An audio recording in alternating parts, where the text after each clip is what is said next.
Hi guys, welcome back to my channel. This is Emily Jane. I thought I'd talk to you guys today about why I have decided to live in a van, why I was attracted to van life, and what my motivation for actually doing it was. I did try and film this video before with the view in the frame, but it meant that I was just dark. You couldn't see me at all, so I thought I'd just shoot it again. You can see a little bit of the view, and I did a video on the entire view there as well, so go check that out if you want to see where I'm parked up right now and what I'm looking at the minute. So why did I decide to do this? I think the main thing that attracted me to this lifestyle was just that it's the lifestyle you get with it. You get to wake up in a new place every day, you get to spend time in nature, and you get to do some exploring and having a massive adventure with it. So that was a huge motivation for me. I loved the concept of just having the freedom to go where you want to go and to wake up where you wanted to wake up, and it just, yeah, it was a really big draw for me. And I love nature. I really do well in creation and just enjoy, yeah, that. So it was one of those things, I saw a couple of people on YouTube do it, and it was immediately what I wanted to do. So yeah, that's probably one of the main reasons. Another main reason for me is the fact that I live off the grid.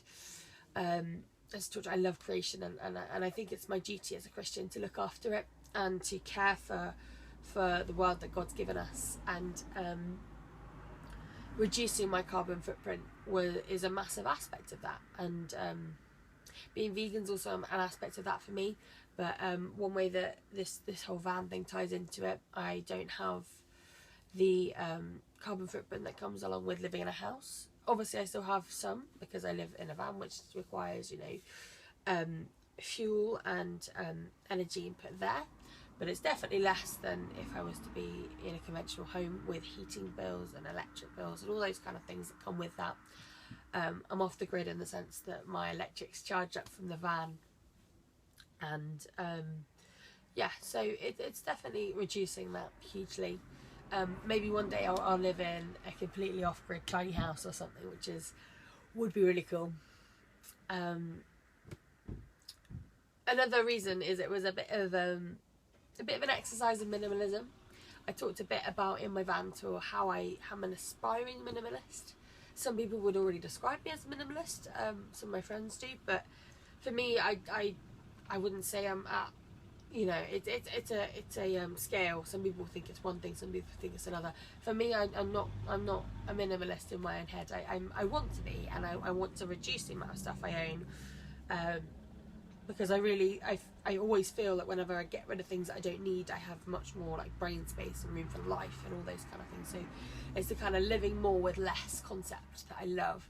And obviously moving in here, I had to declutter a bit, not hugely, but a bit.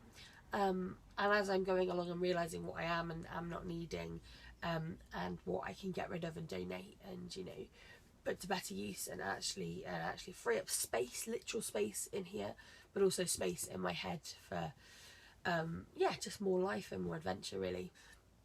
So it's a big exercise in that, which is really fun, and hopefully I'm going to be able to move further and further towards the kind of minimalist that I want to be, I suppose. This fourth factor isn't one that really played, well, it had an influence, but it wasn't a main factor in why I chose to live in a van by any means. It's a good benefit for sure, but not the reason I moved in, and that's the economic benefit that comes with it. So the financial input or financial gain I get from living in here. Obviously I don't have rent, I don't have, you know, water bill, electric bill, internet bill, so I have saved some money through that. I have a higher insurance bill now, and obviously still have to pay for diesel and stuff, but it's definitely less, which is good, because that means I can put that money aside, either to do good things or for a rainy day, or just to put into savings and stuff. As I say, it's not the main reason at all why I chose to do this, and I would have probably still done it if there wasn't an economic benefit. But it is nice. It is kind of nice to get paid at the end of the month and know I don't have to pay a lot of it to my landlords or my old landlords, and I can actually use that money to do the things that I want to do. So that's cool. What else?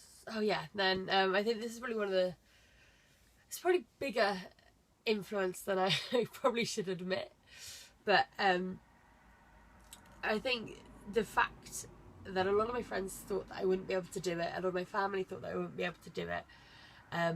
Society doesn't really do this. I think it was just a big challenge for me, and I was kind of a bit like, well, if you're saying I can't do it, I'm just going to show you that I can do it. I'm going to just prove to you that, you know, this is something that I can do.